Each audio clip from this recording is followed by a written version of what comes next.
Buenos días y bienvenidos a Iceberg de Valor, el podcast de inversión basado en el Value Investing.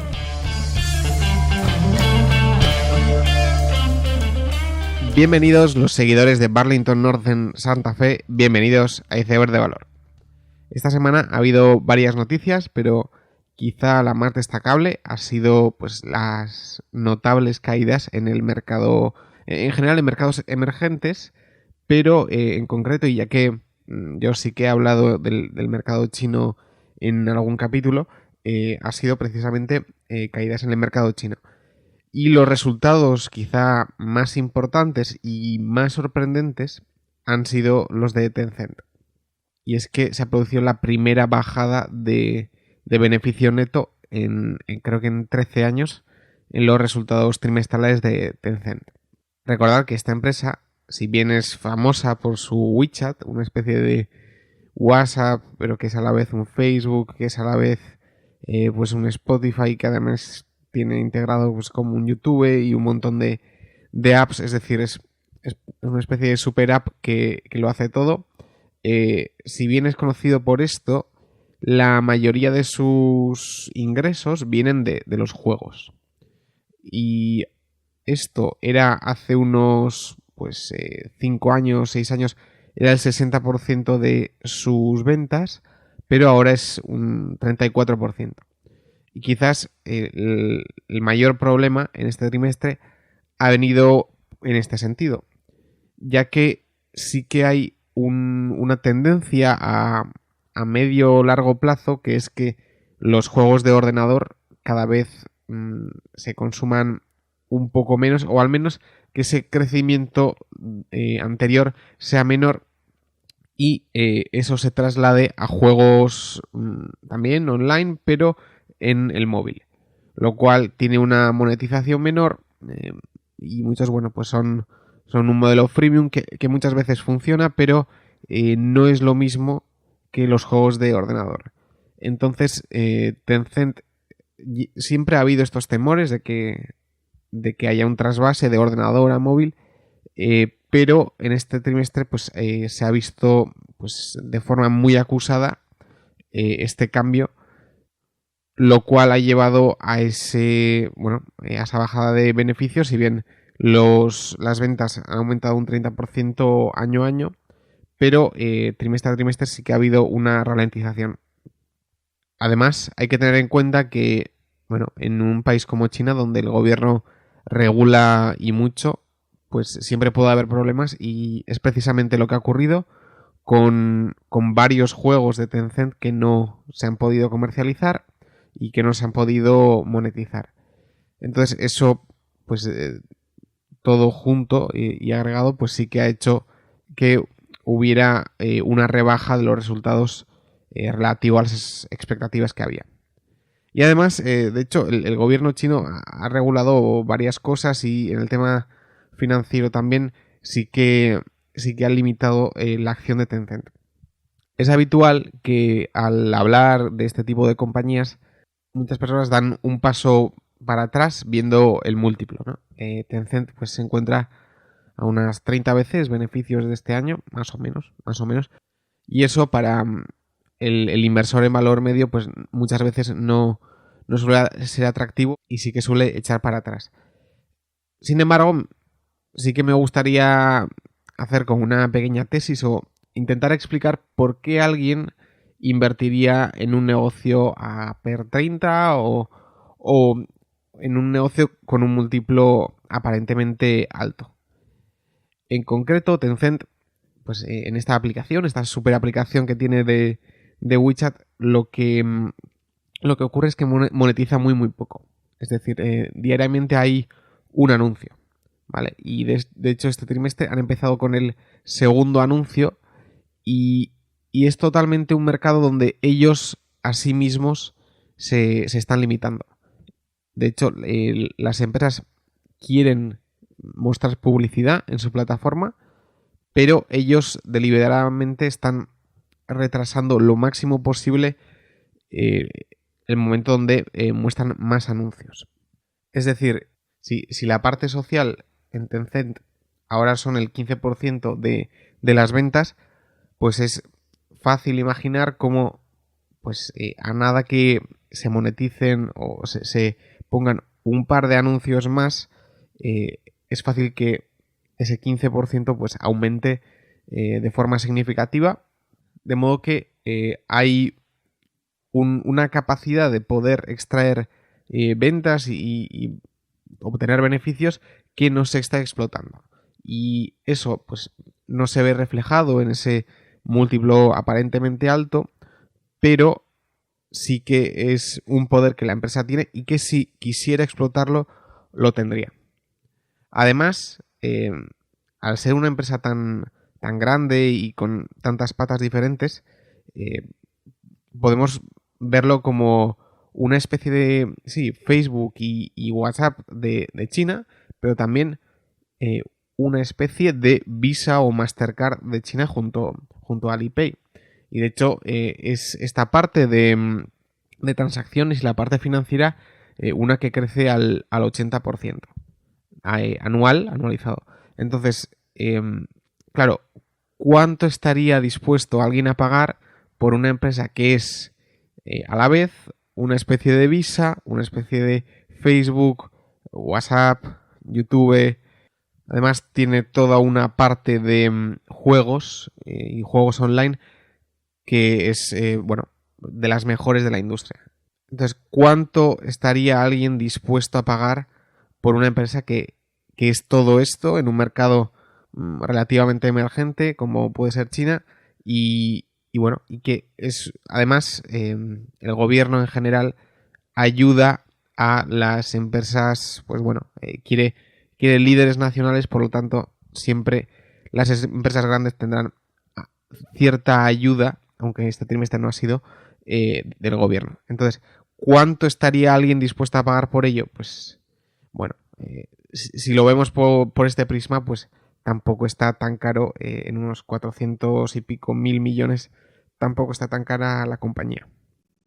Aún así, el caso más curioso de la semana ha sido, para mí, el de YY, el de EE, que es una empresa que cuando hice el capítulo de las plataformas chinas es una de las que mencioné junto a Momo y recuerdo que no me gustaba mucho, ¿vale? Es una aplicación EE que es para retransmisiones en directo y donde la gente pues paga tips o propinas a aquella persona que hace la emisión en directo y la compañía se lleva parte de estas propinas. Y claro, estaba bastante barata cuando la mencioné junto a Momo, que Momo sí que me gustaba más porque es una especie de Match.com, o sea, junta varias pues aplicaciones de citas, etcétera, y me parece que la ventaja competitiva es un poco mejor, pero en EE pues lo que no me gustaba es que a nada que Tencent o Weibo o quien fuera pues hiciera una aplicación similar que fuera de retransmisión en directo, pues hay cierto apego a la aplicación, no lo dudo, pero en su posición frente a Weibo o Tencent, que ya tienen redes mucho más establecidas y mucho más grandes, pues no es la mejor.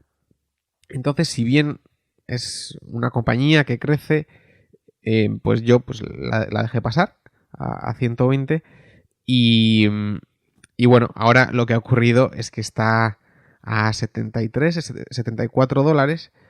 Y lo curioso del asunto, más allá de que esté más o menos barato, es que es una compañía que en el balance, pues de cash tiene, de caja neta, quitando pues, deuda y diferentes cosas, a mí me sale que tiene unos 2,1 mil millones, que lo que equivale a 33 dólares por acción. Y luego, la parte más curiosa es que es el principal accionista de Huya, que es una especie de Twitch. Esto ya sí que es de juegos, retransmisión en directo de juegos online, que es del 48,3%.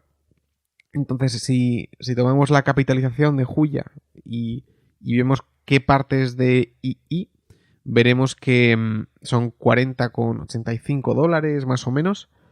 Y la suma entre balance y caja, pues ya son pues más de $73. Y además que además, bueno, tiene otras participadas que en el balance no aparecen a precio real. Entonces, bueno, ya solo con participadas y caja es más de $73. Y esta semana ha estado en 72, 71 y es la típica cosa que yo no puedo dejar pasar. Y de hecho es... a mí no me gusta invertir en cosas puramente baratas porque es algo un poco contraintuitivo, ¿no? Que en compañías que todo el mundo sigue, que pueda estar algo realmente barato, es algo que se me hace bastante contraintuitivo. En general, donde adquiero un poco de confianza es en aquella situación donde la compañía parece o está valorada de forma razonable, ni barato ni caro, pero tiene algún activo o algo especial que puedo entender que el mercado no lo valore, pero yo sí lo haga. De forma que puedo ver claramente que, bueno, entiendo la visión del mercado, pero yo tengo otra opinión. O bueno, puede ser una compañía barata, pero bueno, pues es cíclica y el mercado piensa que es cíclico, pero es una cíclica con crecimiento. Y quizá ese crecimiento no lo está viendo el mercado. Son ese tipo de situaciones donde yo me siento más cómodo, pero claro, es que el caso I está por debajo de eso, de caja y participadas. Y bueno, es un caso un poco raro y es por ello que hay que limitar la posición y no meter mucho dinero porque claro, a saber, luego quizás es un fraude o lo que sea, pero yo tampoco me puedo poner sibarita y bueno, oye, si hay una cosa tan barata, pues hay que comprarla y ver qué pasa.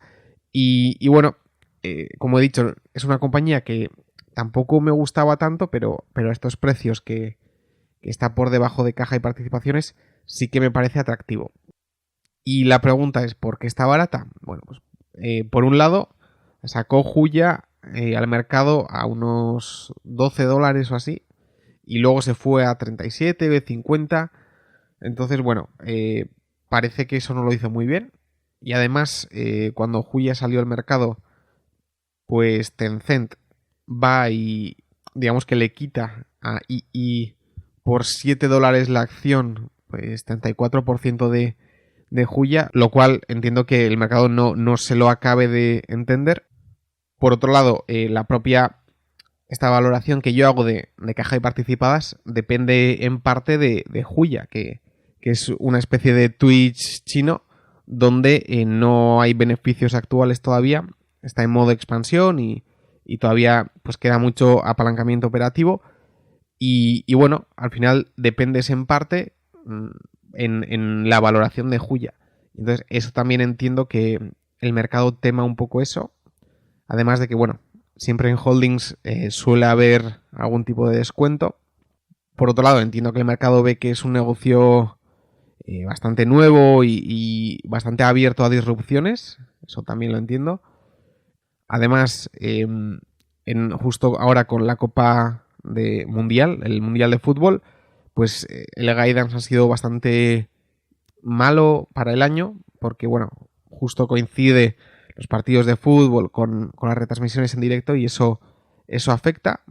Y bueno, yo creo que quizá el mercado lo que ve es que quizá no es un one-off, sino que es una causa estructural y quizás, pues bueno, la propia compañía quizá empieza a decrecer y quizá por último es que, oye, si tienes la mitad de tu cotización en caja y en participaciones, ¿por qué no te pones a comprar acciones ya?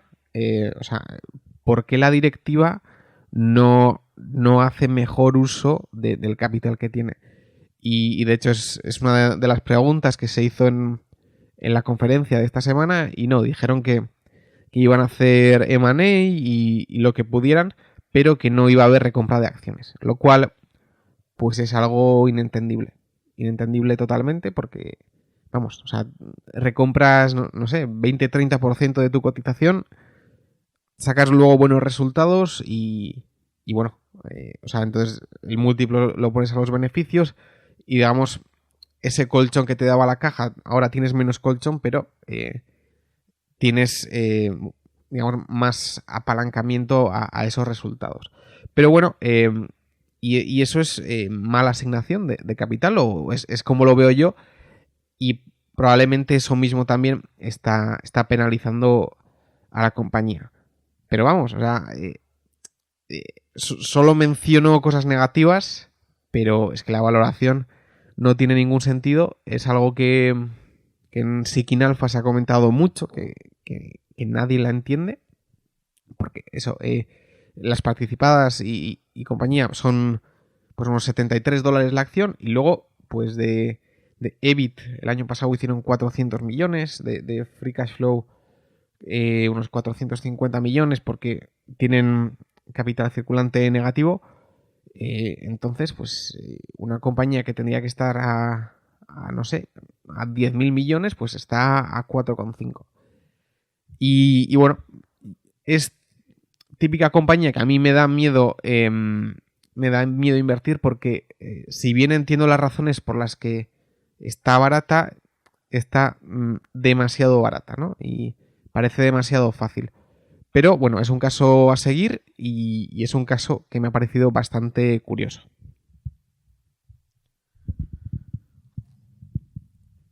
Sin embargo, esta semana el tema del que quería hablar no son las compañías chinas, ni Tencent, ni II, sino que quería hablar de camioneros.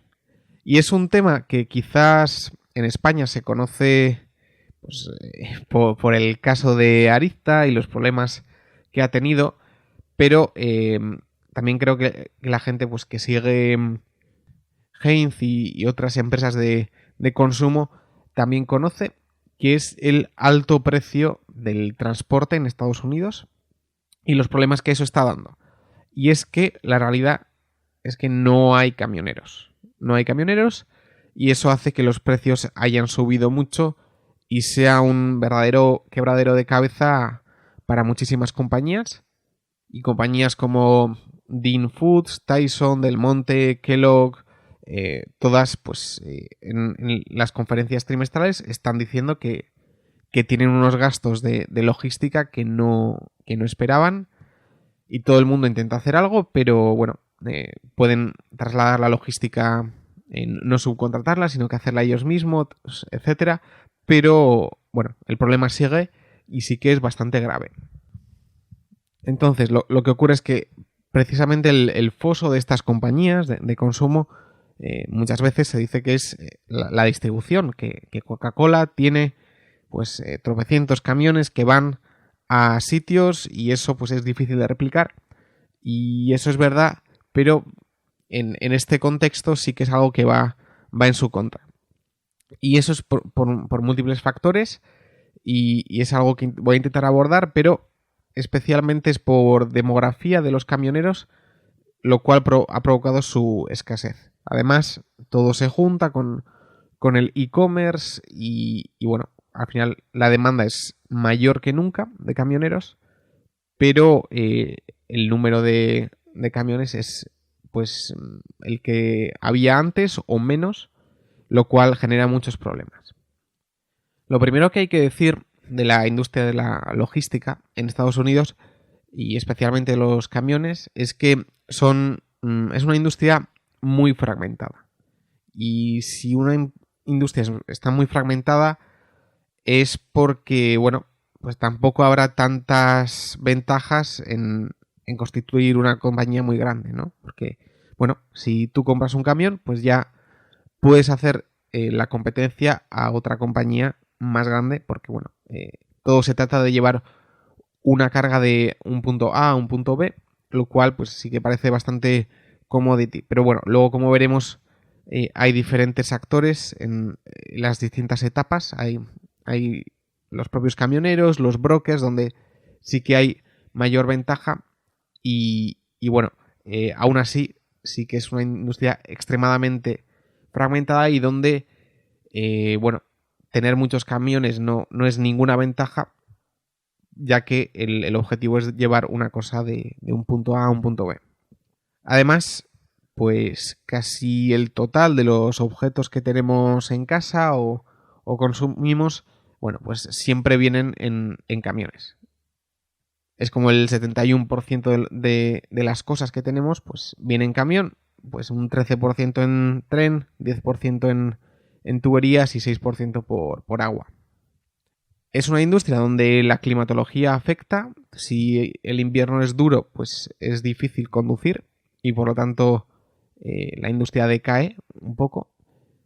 La gasolina importa porque, bueno, hay que ir con diésel a sitios y bueno, en todas las cuentas de estas empresas hay una sobrecarga de esta gasolina. Por otro lado, es un negocio regulado y en esto también sí que entraremos un poco más porque últimamente sí que ha habido cambios de regulación, lo cual ha restringido bastante la oferta de camioneros y de transporte. Y por último, sí que es un negocio bastante tradicional todavía.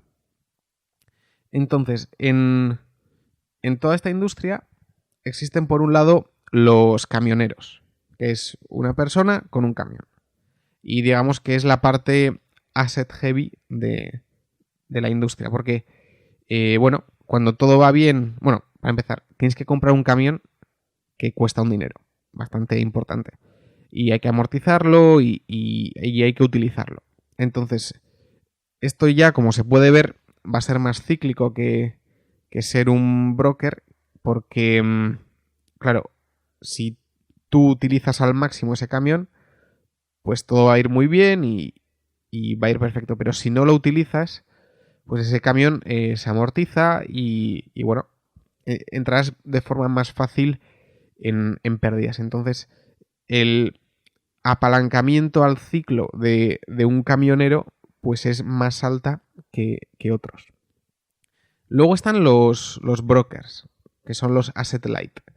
Bueno, aquí hay compañías como XPO, Landstar, JB Hunt, Dasky. Y estas compañías lo que hacen es no tienen en propiedad los camiones, sino que proporcionan servicios de logística a los camioneros.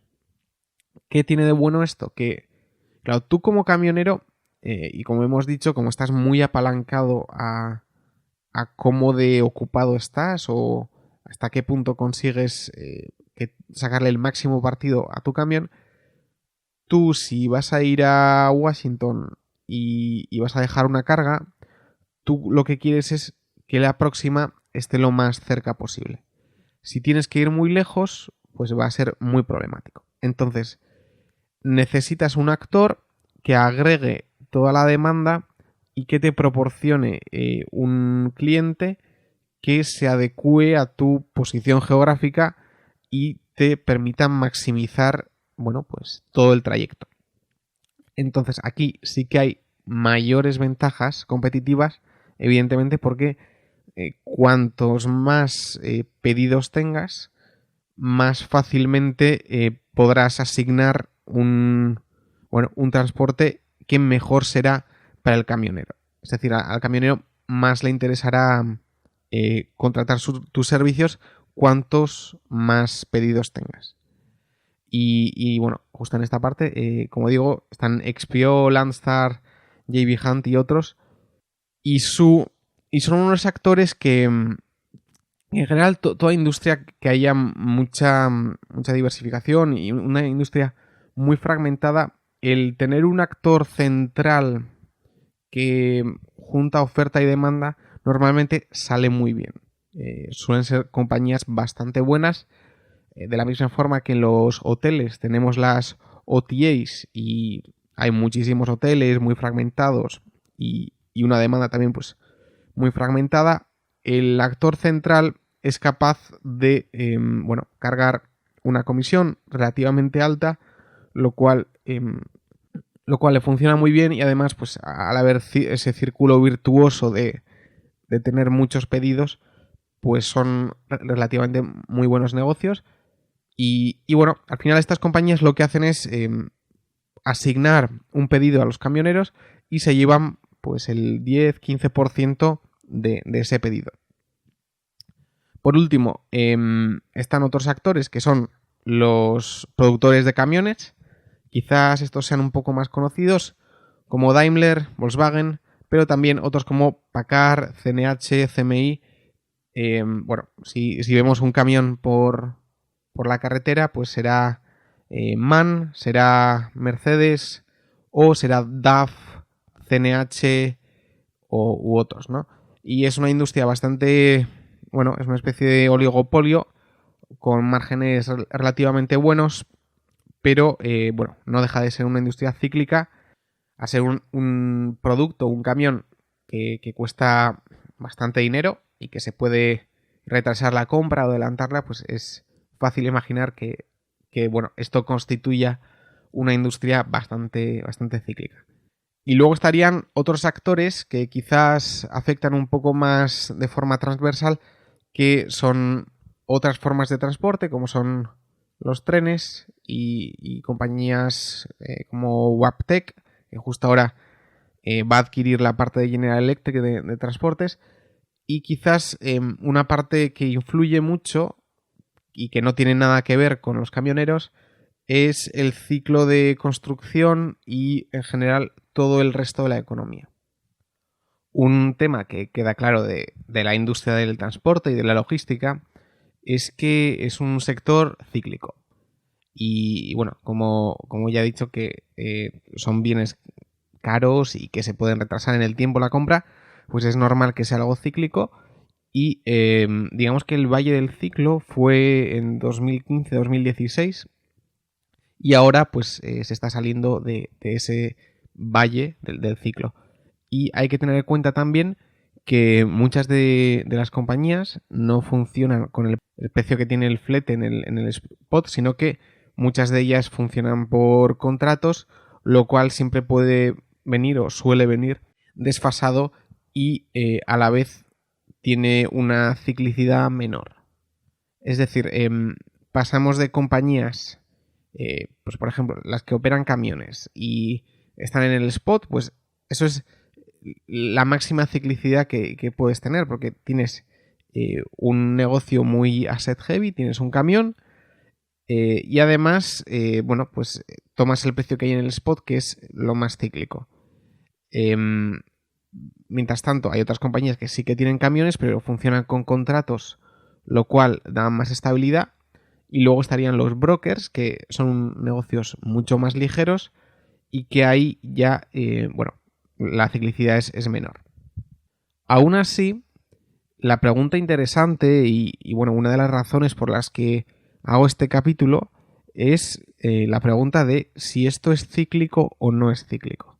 Es decir, ahora hemos tenido un problema en varias compañías y bueno, los precios de los fletes están muy altos y la lógica histórica dice que esto se va a revertir. Pues los precios altos atraerán a más personas o más camioneros.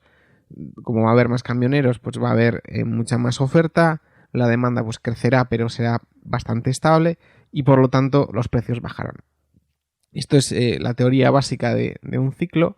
Sin embargo, sí que hay ciertos signos de que si bien es un ciclo y está claro que esto va a ser cíclico, hay componentes que no son tan cíclicos.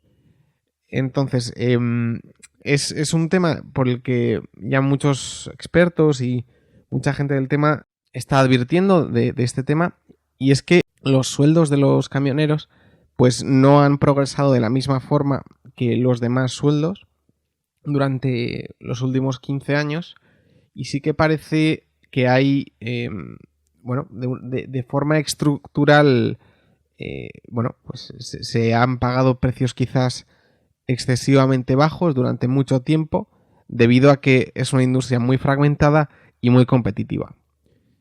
Sin embargo, esto mismo, bueno, ahora mismo se ha revertido, pero quizás sí que es posible que más allá del corto plazo haya una reversión a unos precios más altos, compensando esos sueldos históricamente bajos y esos fletes históricamente a precios bastante bajos. Y quizás o probablemente estamos viviendo una de las situaciones con menos camioneros en la historia, o al menos en los últimos 15-20 años. Y es un tema que se veía viniendo desde hace tiempo, pero bueno, entre la crisis, por un lado, que eso hace que la demanda baje y todo se compense, y bueno, el propio ciclo del transporte, que en 2015-16 pues tocó fondo, pues entre una cosa y otra, pues es algo que no ha aparecido hasta ahora de forma notable, pero sí que parece que es una industria con problemas estructurales. Y las razones que hacen que esto sea así, como yo lo veo, son tres, que es el cambio generacional de camioneros, alternativas de empleo cerca de casa, y luego temas regulatorios como es el ELD.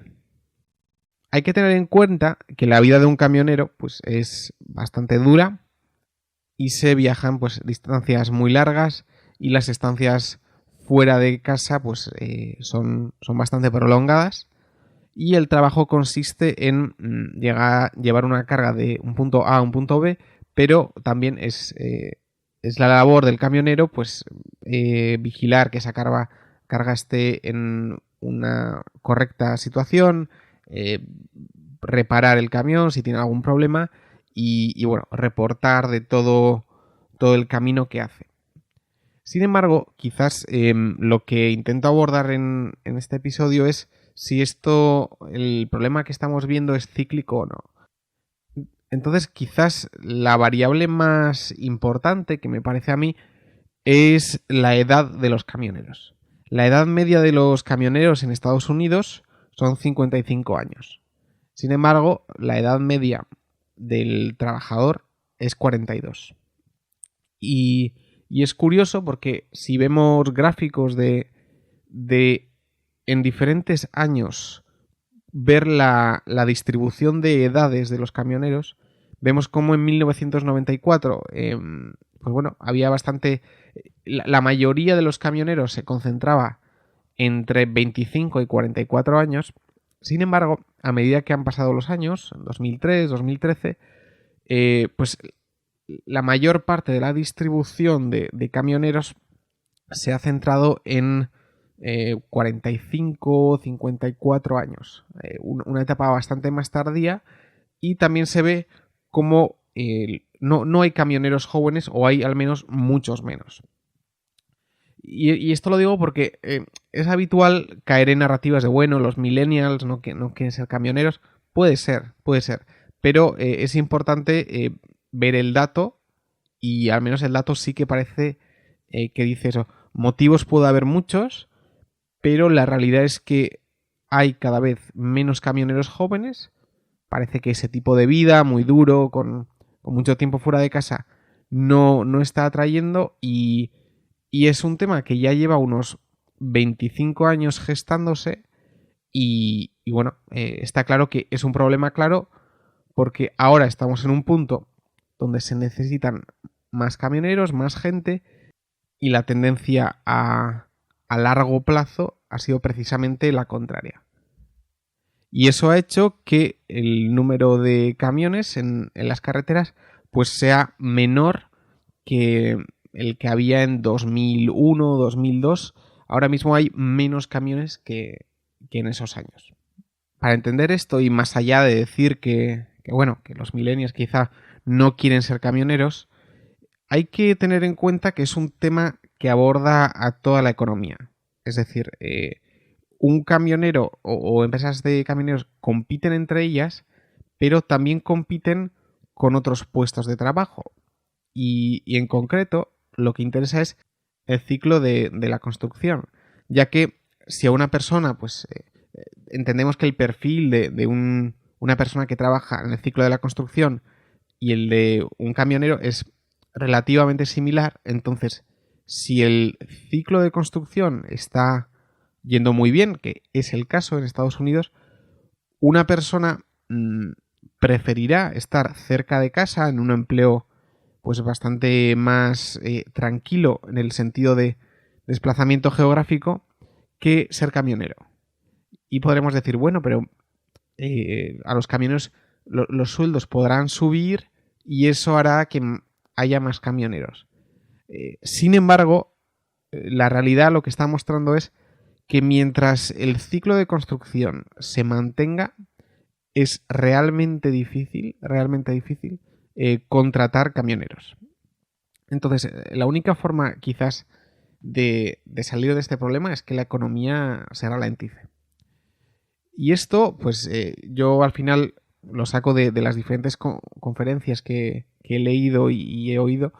Y una prueba de ello es que Werner que tiene camiones, o sea, tiene parte de logística como broker, pero bueno, tiene muchos camiones. Es una empresa familiar de Estados Unidos de 2,8 mil millones.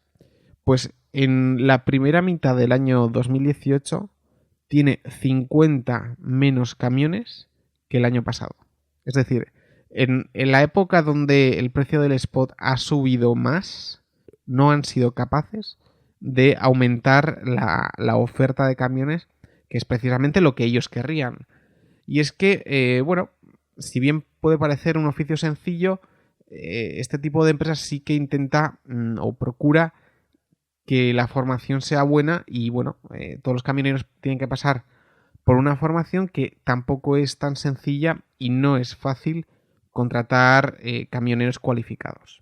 Por lo tanto, esta es una prueba más de que, oye, quizás esto no es algo tan cíclico o no es algo tan fácil de solucionar en el corto plazo. Otro tema que yo creo que es bastante importante es el ELD. El ELD es una pequeña máquina que guarda las horas de trabajo y cómo se ha movido un camión. Y bueno, al final lo que se ha hecho en diciembre de 2017, o sea, hace 7-8 meses, entró en vigor la norma de que los camioneros no pueden conducir más de 14 horas seguidas y tiene que haber 10 horas de descanso entre esas horas. Y además, pues bueno, el límite semanal está entre 60 y 70 horas. ¿Y esto por qué es importante, no? Esto, por un lado, restringe la oferta de camioneros. Es decir, si hay los mismos camiones y le añadimos una restricción regulatoria, pues va a haber menos camioneros, la oferta, la demanda es igual, por lo tanto los precios tienen que subir. Y claro, lo que uno puede pensar es, bien, esto sube los precios, sube los sueldos de los camioneros y digamos que para las empresas es neutro. Sin embargo, sí que hay razones que hacen pensar que las empresas de camiones se puedan beneficiar. Y es que empresas, por ejemplo, como Werner o las grandes en general, básicamente todas las que cotizan en bolsa, ya venían utilizando el ELD básicamente desde 1996. Es decir, llevaban mucho tiempo con este sistema. Al final, toda empresa grande suele tener procedimientos más cómodos o suele tener procedimientos frente a la empresa pequeña que hace que los trabajadores o tengan mejores sueldos o en cuanto a tiempo, los procedimientos sean más rígidos y bueno, puedan tener una mayor calidad de vida. Sin embargo, los pequeños actores, hemos dicho que es una industria muy muy fragmentada, pues claramente no llevaban el ELD y ahora pues han tenido que imponerlo y es más difícil hacer trabajar más horas y hacer trampas. Sí que, por lo que me han dicho, sí que parece ser que se suelen hacer bastantes trampas, incluso con el ELD, pero está claro que es un elemento que restringe la oferta. Y lo restringe en actores pequeños. Es decir, para las compañías grandes es una medida beneficiosa, ya que todos esos pequeños actores que antes hacían la competencia y trabajaban más horas, ahora mismo no lo pueden hacer. O lo pueden hacer trampas, pero bueno, al menos sí que está un poco más restringido y eso nivela la balanza para compañías grandes como Dasky, Werner y otros. Entonces, además, lo que se ha visto es que a nivel de abril de este año, o sea, hemos dicho que en vigor entró en diciembre, pues el 4-8% de los camioneros que están parando en las carreteras todavía incluso no tiene el ELD. Es decir, todavía creo que el efecto del ELD y un poco el bajar la oferta de camioneros va a ser un efecto prolongado y que puede tardar pues un año en verse de forma completa en el precio del spot y bueno, todavía es un efecto que más allá de la ciclicidad propia de la industria va a hacer que los precios suban. Entonces quizás son estos los factores más importantes que me parecen a mí de la industria. Por un lado está una demografía que se está viendo que no quiere ser camionera y bueno, lo que durante años se ha podido mantener pues porque ha habido una crisis y luego pues el propio ciclo, ahora pues se está viendo todo junto. A corto plazo también se está juntando con un boom en el sector civil estadounidense que quita posibles personas que podrían ser camioneros y además, de forma adicional, y esto ya sí que es más a largo plazo, tenemos el ELD que de forma, es una restricción regulatoria que baja el número de camiones ofertados. Y esto, y creo que con este contexto se puede entender la subida de precios de los transportes y que quizás sí que hay una parte estructural importante. Además, lo interesante es que estas compañías están comprando muchos camiones. Muchos camiones. Y eso puede llevar a pensar de que como compran muchos camiones porque van a traer a mucha gente y entonces va a haber toda una nueva oferta de camioneros que harán compensar el ciclo. Sin embargo, lo que ocurre es que, esto en parte es verdad, pero en otra parte, simplemente compran camiones para mantener a los conductores y que no se vayan a la competencia, ya que, si tienes un camión nuevo, pues es más fácil atraer a gente. Y por otro, pues viendo que el precio del spot es alto, que los camioneros pues están viendo que sus sueldos están subiendo, la única parte que puedes tocar realmente es el camión. Entonces, cuando compras un camión nuevo, pues el consumo de gasolina es menor. Además, pues las reparaciones son menores. Y en general es la única parte que puedes tocar. Y es por ello que se están comprando muchos más camiones. Y esto mismo entra con el problema de Volvo, Packard y otros, que precisamente los inventarios de los camiones están en niveles muy bajos y de hecho están teniendo problemas de producción, ya que nunca había habido tal demanda de camiones y se están viendo con muchos problemas, tanto Volvo, Packard, Navistar y otros. Entonces, en esta tormenta perfecta de los camioneros, pues todas las compañías, sean productores, brokers o camioneros, están produciendo resultados muy buenos, muy buenos. Si vemos en Cummins, que hace motores y diferentes partes de camión, pues tiene un más 29 en ventas en Q2. Navistar pues aumenta un más 22 en ventas y el EBITDA aumenta en 180%. Volvo vende más camiones que nunca, Packard igual. Y esto es más acentuado todavía en compañías de camioneros y bueno, un poco en brokers, pero Landstar, o sea, está aumentando el beneficio en 80%, Werner parecido, JB Hunt también, y cuanto más apalancados estén, es decir, cuantos más camiones tengan, pues y la tasa de ocupación aumente más, pues todavía más se verá en sus beneficios este pico en los precios. Y quizás la parte interesante es que Mr. Market, o al final los precios de las compañías, están relativamente estables. ¿Y esto qué quiere decir? Que el mercado piensa que esto es completamente cíclico. Es decir, de hecho, estas compañías, multiplicando sus beneficios pues casi por 2, en algunos casos, su acción no ha subido.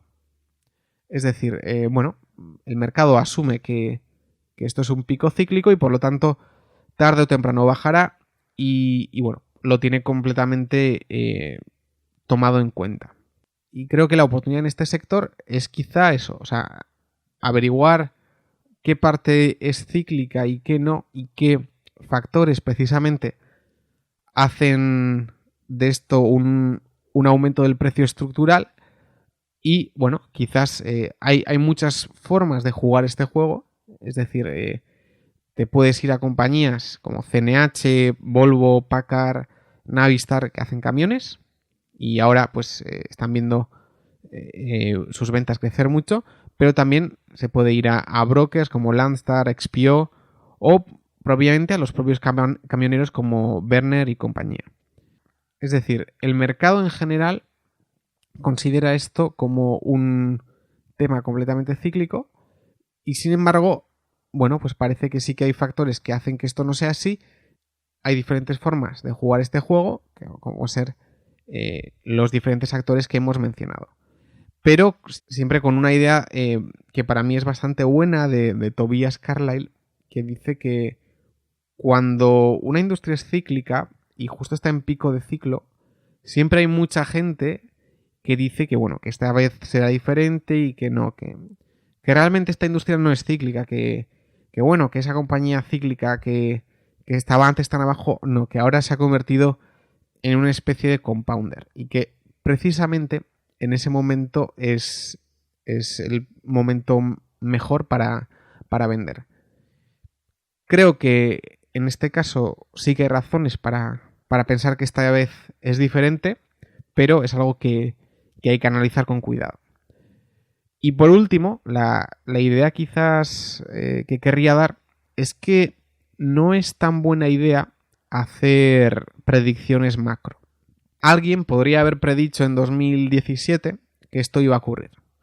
Podría haber visto el ciclo de toda la logística, podría haber visto la demografía de los camioneros y podría haber dicho, bueno, pues aquí van a faltar y por lo tanto las compañías de transporte se van a beneficiar. Y todo eso, toda esa predicción hubiera sido correcta. Sin embargo, esas compañías en las que esta persona pudiera haber invertido no se han revalorizado en ese tiempo. Es decir, tú has hecho una predicción, esa predicción se ha cumplido a la perfección, los beneficios se han multiplicado, pero la acción no. Y quizás es una lección, bueno, que yo tomo de hacer esas predicciones macro, que bueno, muchas veces el mercado los digiere y el precio muchas veces no lo nota, a menos de que sea una tendencia a largo plazo, que es donde sí que, es decir, si el precio del spot aquí pues se mantiene en precios muy altos, 2,5 o 3 durante mucho tiempo, pues las acciones lo verán. Sin embargo, el hacer predicciones de ciclos, bueno, este es un caso donde no habría funcionado para nada y de hecho es posible haber perdido dinero cuando las compañías han multiplicado los beneficios. Y con esto termino el capítulo y espero que os haya gustado un poco como resumen de la industria de de camiones, logística y todo lo similar. Creo que apenas se había hablado de esto a nivel nacional y me parece un tema bastante interesante. Así que dadle a like en YouTube, en iVoox, si os ha gustado. Nos vemos la siguiente semana y ya sabéis, seguid aprendiendo.